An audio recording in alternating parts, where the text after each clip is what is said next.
So hello everyone, welcome back my vlog. तो आपको पता लग चुका होगा, मैं आई हुई थी यमुनानगर में और संडे का दिन था तो सभी बच्चे घर पे थे क्योंकि आज था हमारे ये है नया और इसका आज है अन्नप्राशन यानी भात खिलाई। तो आज ये फर्स्ट टाइम खाएगा खाना और मैं खिलाऊंगी इसको खाना। तो ठीक है, बाय कर दो, अभी रेडियो के हम खिलाएंगे।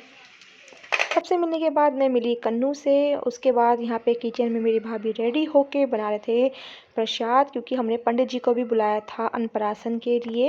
तो यहाँ पे खाना भी बन रहा था, साथ साथ प्रसाद भी बन रहा था, हवन भी हो रहा था। साथ साथ में कान्हा जी के पास रखे थे की तरह के भोग, क्योंकि अन्नप्राशन था नयन का। और यहाँ पे देख सकते हैं ये दूध पीने में बहुत ज़्यादा बिजी हो रहा है।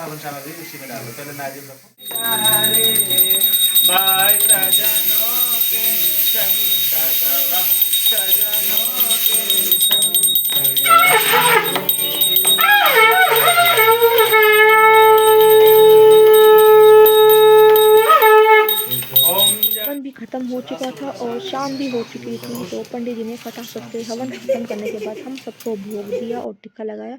उसके बाद मैंने भी फटाफट से कपड़े चेंज कर लिए थे, क्योंकि काफ़ी ठंड हो रही थी। तो मैंने काफ़ी कंफर्टेबल कपड़े पहने थे क्योंकि घर में ही काम करना था। तो मैंने नयन के लिए बनाई थी अच्छी सी खीर, क्योंकि आज उसका मुंह जूठन करना था, अन्नप्राशन था।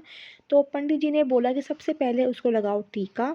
तो मैंने हल्दी का और लाल रंग का टीका लगाया। तो उसके बाद मैंने उसका फ़र्स्ट टाइम मुँह जूठन करा, नहीं कि उसे खाना खिलाया, खीर खिलाई।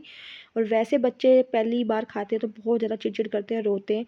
बट हमारा नयन तो बिल्कुल भी नहीं रोया और बहुत ही अच्छी तरह से उसने सबके हाथ से खाना खाया। तो सब लोगों ने बारी-बारी से उसे खाना खिलाया, खीर खिलाया और देखो कितना क्यूट लग रहा था, प्यारा लग रहा था। बिल्कुल भी नहीं रो रहा था। तो हम लोगों ने घर में ही छोटा फंक्शन किया था, किसी को भी बाहर से नहीं बुलाया था, क्योंकि हम फैमिली ही मिलकर सारा काम कर लेते हैं। और यहाँ पे भाऊजी बना रहे थे पूड़ी और हम सब ने मिलकर घर पे ही खाना बनाया था।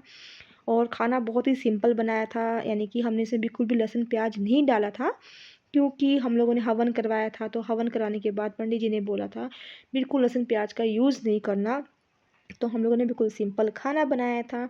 और ये हमारे घर की 2 हीरोइनें हैं जो तैयारी कर रही थी डांस करने की। यहाँ पे नयन और उसकी दादी की चल रही थी मस्ती। और देख सकते हैं कि कितना प्यार झलक रहा था दादी का, क्योंकि हमारे घर का सबसे छोटा मेंबर है तो सब लोग करते हैं इसे बहुत ज़्यादा प्यार। और बच्चों को देख सकते हैं, कोई भी छोटा हो या बड़ा फंक्शन, मस्ती करने का तो मौका बिल्कुल छोड़ते नहीं। वो हमें स्टेप करके दिखा रही थी डांस कर करके। तो उसके बाद बच्चों को लग रही थी भूख और बच्चों को भी बिठा दिया था, क्योंकि काफ़ी लेट हो चुका था। और घर पे हमने सिर्फ माई जी और की फैमिली को बुलाया था फंक्शन में। तो आपको मिलते हैं नेक्स्ट व्लॉग में।